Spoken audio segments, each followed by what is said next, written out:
one. I'm going to do my level best on Haiti and on Israel.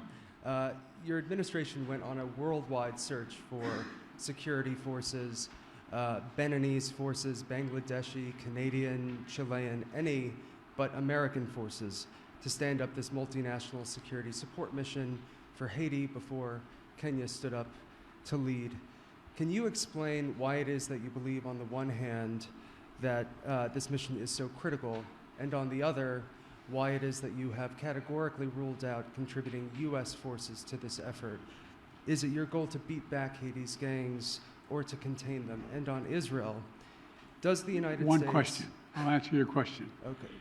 The question with regard to Haiti is, we concluded that for the United States to deploy forces in the hemisphere just raises all kinds of questions that can be easily misrepresented about what we're trying to do and be able to be used by those who disagree with us and against the interest of Haiti and the United States. So we set out to find a partner or partners who would lead that effort that we would participate in, not with American forces, but with supplies and making sure they had what they needed. And so, I'm very grateful to President Ruto's leadership here, multinational effort, but Kenya's willingness to really lead this matters. You're not the only country, but you're leading this effort. And there's going to be U.S. forces, none on the ground, but we're going to supply logistics, intelligence, and equipment. Matter of fact, some equipment has already arrived. And Kenya is stepping up with police, and other countries plan to do as well. The United States is going to support the collective effort here. And of course, Kenya won't be going it alone. We're working with Congress to provide $300 million to MSS mission and an additional $60 million for equipment assistance. And we've received and are continuing to bring major contributions from other partners in as well. President Ruto and I agree that Haitian people deserve better, they deserve peace and security, and I thank him for taking on this responsibility, but we have his back and we're there all the way. I do have a question for you, President Ruto, but before I do, I do very briefly have a question on whether the United States has any evidence at all that would substantiate the ICC prosecutors' specific allegations against Israeli leaders that they are using starvation as a tactic of war in Gaza, or exculpatory evidence for that matter, and if you would commit to releasing that information before any potential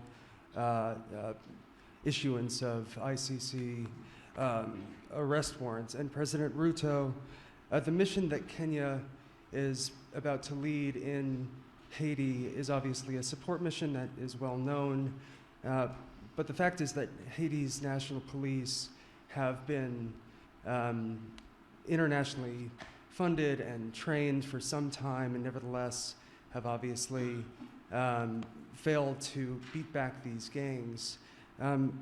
Will Kenyan forces, in partnership with the MSS, be out front in the fight against these gangs, or will they be a static force behind the HNP? And are you concerned about casualties among the Kenyan forces? Thank you very much. Kenya believes that the responsibility of peace and security anywhere in the world, including in Haiti, is the collective responsibility of all nations and all peoples who believe in freedom, self-determination, democracy, and justice. And it is the reason why Kenya took up this responsibility, because we have been participating in peacemaking, and we have been participating in peacekeeping over the last 40 years in 47 countries, including very difficult neighborhoods like what we're going to face in Haiti. We are going to take up that responsibility alongside the Haiti police, and we have clear modus operandi, how we are going to relate with the situation on the ground that has been agreed under the United Nations framework.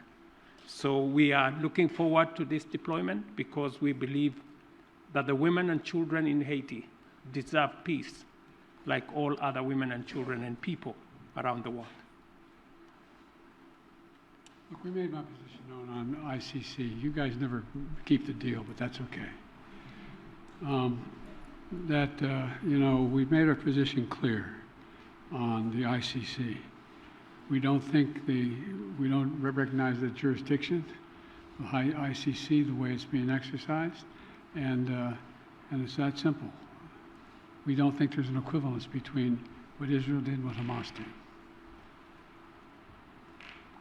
Okay, next. Do I ask the next question as well? Let me ask Ayub Abdikadir from Kenya for the next question. Is Ayub? Oh, yeah, Ayub. Thank you, Mr. President. Thank you. One question, and this is on Haiti. President Biden, Kenya is rather doing the heavy lifting in a turbulent region, Somalia, South Sudan, the Democratic Republic of the Congo. Washington, as you have mentioned, has committed millions of dollars for the cause in Haiti. Isn't it ironic that while America is ending its forever wars in Afghanistan, the latest in 2021, under your leadership, when you withdrew troops from Kabul, and that you're committing Kenya to another foreign wars 12,000 kilometers away from Nairobi? I mean, why the discrepancy? Why the dichotomy? While you're ending your forever wars, overseas wars, yet you're committing Kenya to Haiti. Can you explain that? Very easily. There's a reason why Afghanistan has been known as the graveyard of empires. The likelihood of anybody uniting Afghanistan is highly, highly, highly unlikely, number one.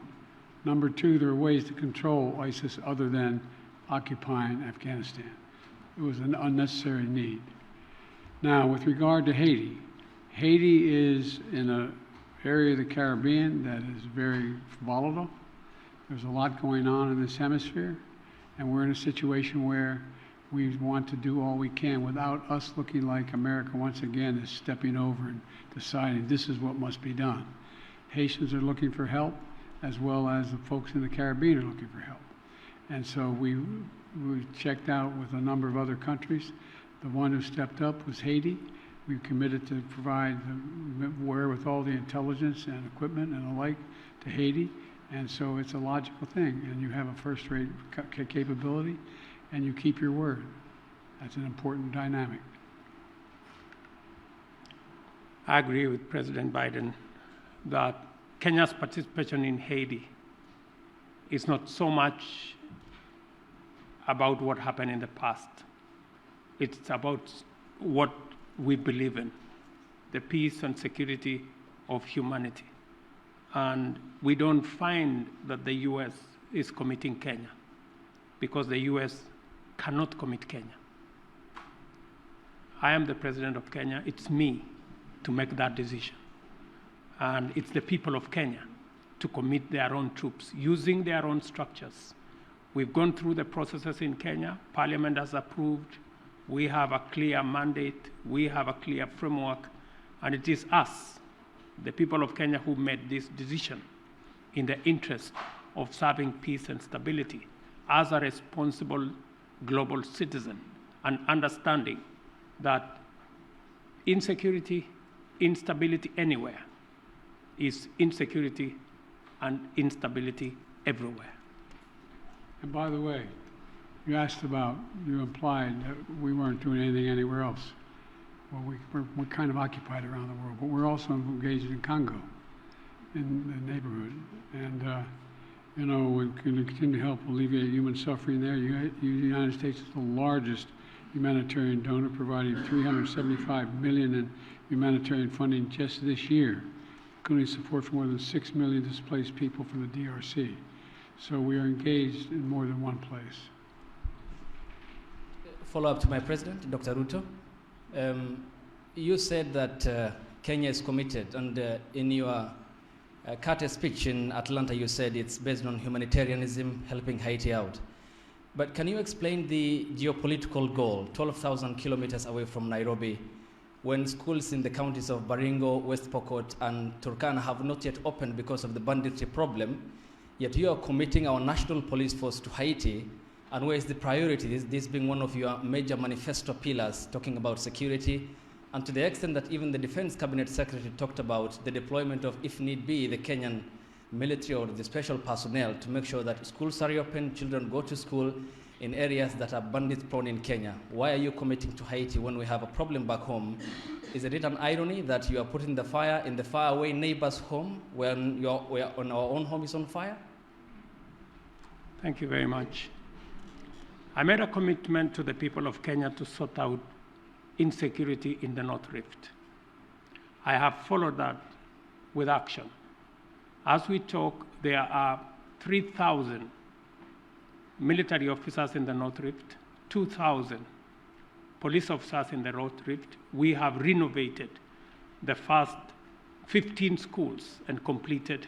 We have reopened 20 schools already that were closed in the North Rift, and that exercise is ongoing. We have made tremendous progress in making sure that we create security at home, but that does not take away our responsibility. Even as we were deploying troops and policemen in our own country, in North Rift, to sort out the banditry problem, we still deployed 1,000 troops to DRC Congo, because that is our neighborhood. We have 5,000 troops in Somalia, because equally that is our responsibility.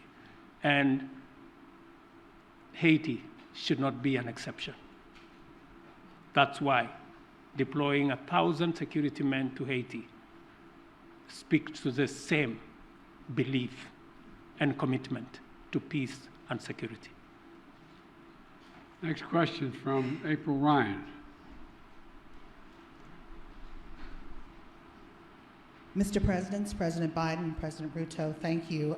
First of all, when you talk about Haiti, President Ruto, you said Haiti is a collective responsibility for all nations. And for you, Mr. President, President Biden, President Ruto, do you believe that these nations can break the back of this militia that has gripped the nation there? And also, when it comes to Congo, thank you, Mr. President, for bringing up what the United States is doing for the Congo, especially as that flag was behind you at Morehouse. Mr. President, could you tell me what the African Union is doing, as well as Kenya is doing, when it comes to the humanitarian crisis in the Congo? Thank you. What was my question?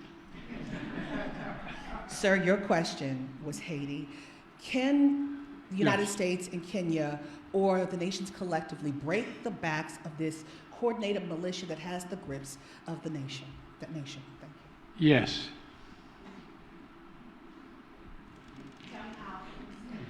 The very way we're doing it. We're not talking about a 1,000-person army that's made up of trained persons. This is a crisis. It's able to be dealt with. And we think we can deal with this way with a multinational approach, with Haiti leading the way and us providing the intelligence as well as equipment. Gangs and criminals do not have nationalities. They have no religion. They have no language. Their language is one. To deal with them firmly, decisively, within the parameters of the law. And that's why we're building a coalition of nations beyond Kenya and the US, many who are making contribution towards the MSS force in Haiti to secure that country and to break the back of the gangs and the criminals that have visited untold suffering in that country. On DRC, the AU, the East African Community, and Kenya are seized with that matter. I've just told you that Kenya had 1,000 troops in Haiti. We now have another 800, not in Haiti, but in DRC. We now have another 800 troops from SADC. We are going to be having a meeting of the East African Community. I did send my my foreign minister to Kinshasa. They had a conversation, and shortly we will be looking at how to begin the dialogue process under the Nairobi process, because we believe there is no military solution to what is going on in DRC, but instead, dialogue should be able to give us the necessary momentum and outcomes that would settle the matters in Eastern DRC. So both the AU, the East African community, and Kenya as a country are seized of that matter. We know that the humanitarian crisis in Eastern DRC has displaced close to 7 million people. And I want to thank the United States of America for stepping in with humanitarian support for that region, because it is a collaboration of different countries in different ways to deal with that situation. The rest of us are committing troops. We are committing deploying our infrastructure to facilitate the resolution of the matters in DRC. Is that it? Let me ask Nancy Agutu from Kenya. She's here. Okay, Nancy. Mr. President, Africa is asking America to lead the way and double its contribution to the World Bank's international development assistance to help developing countries access more financing, to alleviate debt distress, and to tackle climate change. What is your commitment on this? Thank you. Would you, I'm sorry, I didn't catch all your question. Sorry, I'm saying Africa is asking America to lead the way and double its contribution to the World Bank's international development assistance to help developing countries Yes. to access financing to alleviate debt distress and to tackle climate change. What is your commitment on this? We made a major commitment to this. Number one, as I said, the United States has long championed international financial institutions that provide low-cost concessional resources to the poorest developing countries, including from the IMF. To that end, my administration helped design and establish the IMF's new initiative that provides low-cost funding for countries that are taking steps to enhance their resilience. Important partners in Africa have the capital they ensure they have the capital they need to invest in their futures. We heard them and we stand with them. Now, that's why we've worked with Congress to enable the United States to make available in the coming weeks up to $21 billion in new lending resources to the IMF trust fund that provides concessional lending to the poorest countries. It's a little like, having to go when you're in debt, having to go and find someone to help you out. That's what this is about. We believe supporting friends and this partnership is we're happy to do our part. And look, we've also doubled our commitment to the IDA. And I'm proud the United States is the biggest donor to the IDA in this cycle. I'm proud to be working alongside with Kenya to support robust financing and policy packages that are going to help the most vulnerable countries address their investment needs. There's debt and there's growth. And you got to deal with the debt before you deal with the growth. And so we're trying to use international lending organizations to be able to provide that capability so people can grow. That's what it's about. Will you allow Ukraine to strike aside? Whoa!